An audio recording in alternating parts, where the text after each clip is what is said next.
This is a quick guide on fixing bad print parameter in HX Manager.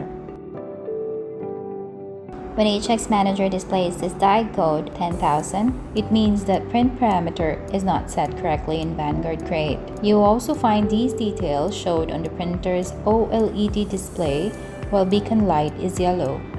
To start, connect the device to HX Wi-Fi network and launch HX Manager to check the print parameter setting. Launch HX Manager using direct IP or access point. Proceed to Print Parameter section. You will notice that some parameters are set out of range 0. You need to configure these parameters by sending new message from Vanguard Create. Launch Vanguard Create. Open the design message and set the print parameters.